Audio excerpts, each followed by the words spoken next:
तो hello friends, welcome back to our channel. और इस वीडियो में हम लोग BEVAE 181 जो कि इन्वायरमेंटल स्टडीज़ है उसका हम लोग ब्लॉक 2 करेंगे जो कि नेचुरल रिसोर्सेज है। और इस वीडियो में हम लोग ब्लॉक 2 के इंपॉर्टेंट क्वेश्चंस देखेंगे जो एग्ज़ाम में आ सकते हैं। सो स्टार्ट करते हैं अपना वीडियो। यूनिट 4 है हमारा लैंड एंड वाटर रिसोर्सेज। इस यूनिट में हमें सबसे पहला टॉपिक देखना है रिन्यूएबल और नॉन रिन्यूएबल रिसोर्सेज क्या होता है। ये आप लोग देख लीजिएगा क्या होता है। ठीक है, रिन्यूएबल रिसोर्सेज वो रिसोर्सेज होते हैं जिन्हें हम रीजनरेट कर सकते हैं। ठीक है, और नॉन रिन्यूएबल वैसे रिसोर्सेज होते हैं जिन्हें हम एक बार ख़त्म होने के बाद उन्हें हम रीजनरेट नहीं कर सकते हैं। ठीक, रिन्यूएबल रिसोर्सेज के एग्जाम्पल हैं water and non renewable resources का एग्जाम्पल है पेट्रोलियम, फॉसिल फ्यूल्स एक्सेट्रा। ठीक है, अब उसके बाद हम लोग देखेंगे, उसके बाद आता है वाटर साइकिल। ठीक है, वाटर साइकिल एक इजी टॉपिक है, ये तो सबने बचपन में पढ़ा ही है। फिर उसके बाद आता है, उसके बाद है degradation of water sources, floods and droughts. ये सब आप ऊपर ऊपर एक बार रीड कर सकते हैं। ठीक है, और फिर उसके बाद आता है, देखिए कि यहाँ पे इंपॉर्टेंट पॉइंट दे रखा है कि राष्ट्रपति भवन के नीचे 1 लाख लीटर कैपेसिटी होल्ड करने वाला वाटर टैंक बना हुआ है। ठीक है, ये भी पूछा जा सकता है, इंपॉर्टेंट है। ठीक है, 1 लाख लीटर कैपेसिटी होल्ड करने वाला वाटर टैंक बना है राष्ट्रपति भवन के नीचे। फिर उसके बाद डिसैलिनेशन ऑफ सी वाटर देख लीजिएगा। ठीक है, उसके बाद है हमारा नॉन रिन्यूएबल रिसोर्सेज, जिसमें land resources, soil resources. Soil resources के टाइप हैं रेड सॉइल। ठीक है, और टाइप्स ऑफ सॉइल दिए हुए हैं।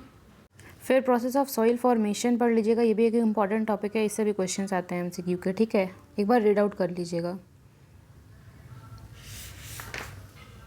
फिर उसके बाद लैंड डिग्रेडेशन है, land and soil. Land use planning and management से भी क्वेश्चन आते हैं। इसमें क्या है कि हम लैंड को उसकी सूटेबिलिटी और कैपेबिलिटी के अकॉर्डिंग यूज़ करते हैं और मैनेज करते हैं लैंड को। फिर सॉइल मैनेजमेंट है, कंट्रोल ऑफ सॉइल इरोजन, ये सब टॉपिक आप देख लीजिएगा, इजी है।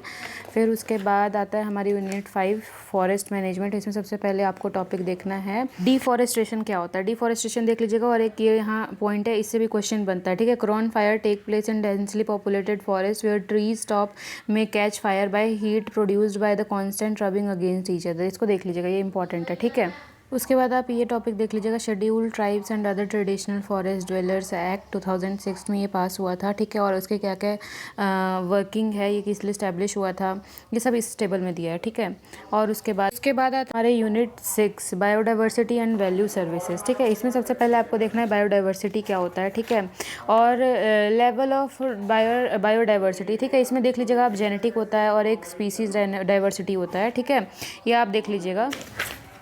फिर उसके बाद आता है बायोलॉजिकल जोन्स ऑफ इंडिया। ठीक है, एंड देयर बायोडाइवर्सिटी। अब इसमें आप याद रखिएगा कि 10 बायोलॉजिकल डाइवर्सिटीज़ हैं इंडिया में। ठीक है, और देखिए सबसे पहला है इसमें ट्रांस हिमालयास। ठीक है, उसके बाद आता है हिमालयन। फिर उसके बाद आता है इंडियन डेजर्ट। ठीक है, फिर उसके बाद है सेमी एरिड। फिर है वेस्टर्न घाट से ये। ठीक है, और ये है डेक्कन प्लेट्यू। फिर है हमारा गैंगेटिक प्लेन्स। फिर नॉर्थ ईस्ट इंडिया है। फिर उसके बाद ये जो हैं हमारे आइलैंड्स हैं। ठीक है, और उसके बाद ये जो छोटे छोटे दिए हैं ना, ये हमारे कोस्ट्स हैं। ठीक है, coast, Andaman and Nicobar coast and Lakshadweep coast. इन 10 हिमालयन जोन्स को आप सिर्फ याद कर लीजिएगा। ठीक है, और अगर नहीं याद होता है तो मेरे पास एक ट्रिक है यहाँ पे, जैसा आप देख सकते हैं मैंने बनाया है। Wow India has 10 different geographical classification system. ठीक है, इसमें आपको वाव का W कंसिडर करना है, इंडिया का I एंड D कंसिडर करना है, हैज़ का H, 10 का T, डिफरेंट का D, ज्योग्राफिकल का G, क्लासिफिकेशन का C और सिस्टम का S।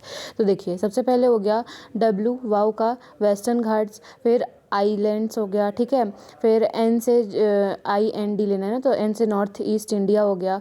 फिर उसके बाद हमारा हो गया D से डेजर्ट। ठीक है, फिर हो गया हैज़ से H लिया हमने, उसका हो गया हिमालय। फिर उसके बाद हो गया ट्रांस हिमालय, 10 का T लिया हमने। डेक्कन पेनिनसुला डिफरेंट का लिया हमने। जियोग्राफिकल का G लेंगे, गैंगेटिक प्लेन्स। फिर आ गया कोस्ट, और सिस्टम का S लेके सेमी एरिड। ठीक है, तो आप ऐसे याद कर सकते हैं, wow India has 10 different geographical classification system. फिर उसके बाद आपके पास कुछ एनिमल्स और उनके साइंटिफिक नेम दे रखे हैं, आपको पढ़ना है, आपके पास टाइम है तो आप पढ़ सकते हैं, नहीं तो आप इसको स्किप भी कर सकते हैं।